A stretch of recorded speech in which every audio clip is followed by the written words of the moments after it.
Halo Sobat Penulis, jumpa lagi dengan saya di Ipus Channel. Kalau beberapa waktu lalu saya membahas tentang pendapatan para autor di platform online, maka sekarang saya akan membagikan 5 tips bagaimana caranya agar tulisan kita berjodoh atau diterima di penerbit mayor ataupun dikontrak di suatu platform online. Jadi sama saja guys, kriterianya bagaimana caranya karya kita akan dikontrak oleh penerbit mayor atau karya kita bakal berjodoh dikontrak oleh platform online. Jadi apakah 5 tips tersebut? Yang pertama adalah ikuti selera pasar. Jadi yang namanya penerbit mayor ataupun platform online, mereka itu pada dasarnya adalah menjalankan sebuah bisnis. Dimana kalau mereka menjalankan sebuah bisnis atau berjualan, maka mereka menawarkan sesuatu kepada pembeli, atau dalam artian tulis menulis, mereka menawarkan suatu karya kepada pembaca. Nah, bacaan seperti apa yang laku di pasaran, maka patokannya bukan bacaannya tapi pasarnya, karena pada dasarnya penerbit ataupun platform mereka menjual sesuatu agar laku.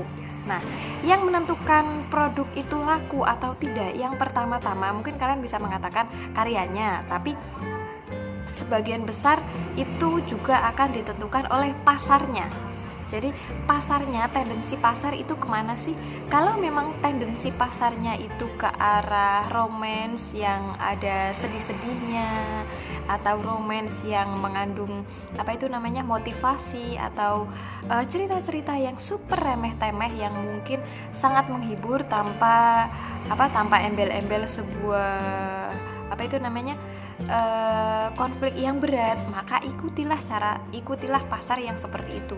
Jadi kalau misalkan kalian adalah penulis pemula dan kalian merasa kok selera pasar gitu sih, kayak sinetron banget, kok nggak berbobot, padahal aku itu bisa loh menulis dengan tulisan yang sangat berbobot, yang sangat elegan.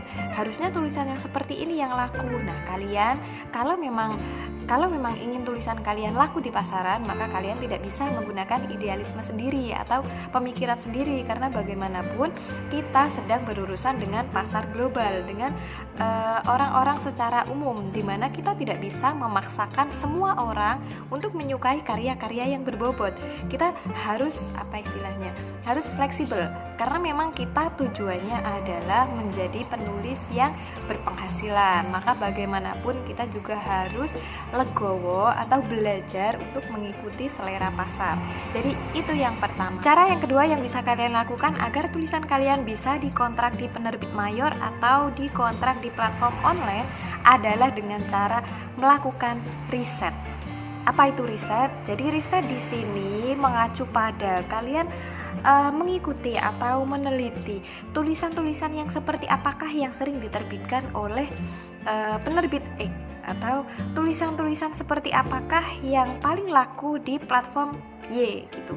Jadi kalau untuk penerbit, kalian bisa mengecek sendiri di website mereka, atau mungkin kalian jalan-jalan ke toko buku terus kalian lihat novel atau tulisan-tulisan seperti apakah yang biasanya diterbitkan oleh si penerbit ini. Nah, berarti mereka memang memiliki kecenderungan seperti itu, dan kalian bisa belajar untuk mengikuti pola mereka. Begitu juga untuk di platform online. Misalnya kalian menembak satu platform, misalnya Storyal, tulisan seperti apa sih yang paling laku di Storyal, maka kalian cari dulu tulisan-tulisan yang rankingnya di top global, entah itu ranking dari segi pembaca atau popularitas atau gimana gitu, semuanya silakan kalian cari. Atau misalnya kalian lihat di Novelme, di Noveltoon, di Dreamy, tulisan apa sih yang cenderung ramai atau cenderung digemari di platform tersebut. Nah, riset ini sangat berguna untuk kalian agar kalian tidak salah masuk jurusan. Jadi kalau misalnya kalian suka banget menulis tentang thriller. Nah, kalian suka hobi banget tentang nulis kisah tentang thriller, horor thriller gitu. Terus kalian memasukkan tulisan tersebut di platform X misalnya. Padahal di platform X tersebut ternyata tulisan genre thriller itu sangat tidak laku. Nah, kemungkinan besar meskipun karya kalian itu sangat bagus, sangat berbobot, sangat keren, itu kemungkinan besar tulisan kalian juga tidak akan laku di sana karena kalian salah memilih platform. Nah, itulah sebabnya sebelum kalian mengirim karya kalian di sebuah penerbit mayor ataupun ke sebuah platform, lakukan dahulu riset tulisan seperti apakah yang cocok dengan tulisan saya, atau tulisan saya itu cocoknya di platform mana, atau mungkin kalian melakukan riset dulu. Setelah riset kalian tentukan ternyata yang paling laku di platform ini adalah tulisan yang seperti ini. Oh, aku tak nyoba sih bikin tulisan seperti itu. Nah, itu bisa kalian lakukan. Itu tips nomor 2, yaitu melakukan riset. Yang ketiga adalah ini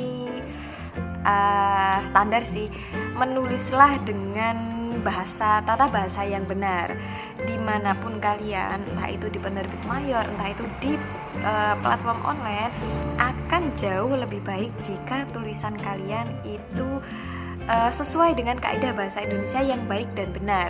Jadi kalau memang kalian masih kesulitan untuk membuat tulisan yang rapi, yang sesuai dengan grammar yang ada, yang berlaku, maka kalian bisa menggunakan Google. Karena bagaimanapun tulisan yang rapi, tulisan yang baik, yang sesuai dengan kaidah bahasa Indonesia yang baik dan benar itu akan memiliki poin plus. Nah, itu yang ketiga. Terus yang keempat adalah perbanyak membaca.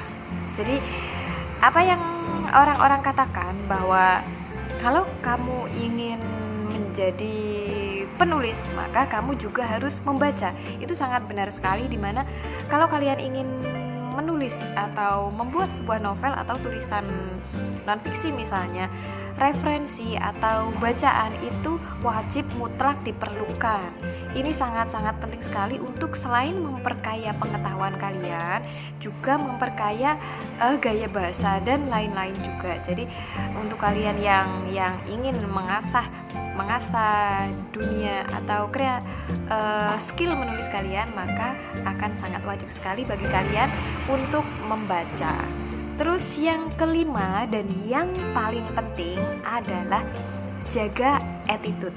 Jadi jaga perilaku kalian. Sebaik apapun karya kalian, kalau kalian itu tipe orang yang tidak bisa menjaga perilaku, lebih-lebih di dunia online, di media sosial, maka penerbit itu akan sedikit mewanti-wanti atau menjaga jarak dengan kalian.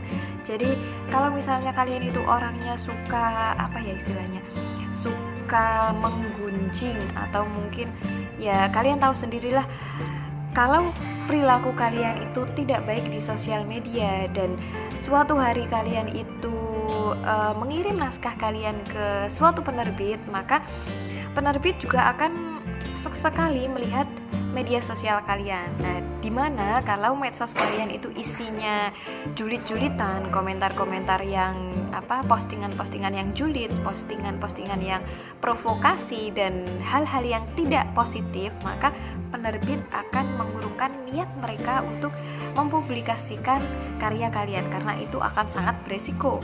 Bisa jadi kalau kalian ada kesalahpahaman sedikit dengan penerbit tersebut, maka kalian akan menulis dengan sangat garam, dengan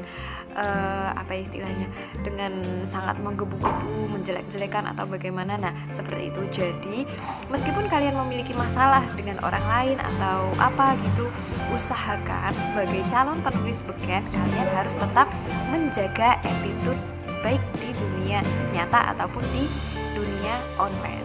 Seperti itu. Jadi itu 5 tipsnya. Yang pertama adalah ikuti selera pasar, yang kedua adalah riset, yang ketiga adalah menulis sesuai dengan kaidah bahasa yang benar, terus yang keempat perbanyak membaca buku referensi, dan yang terakhir adalah jaga attitude. Sekian, terima kasih.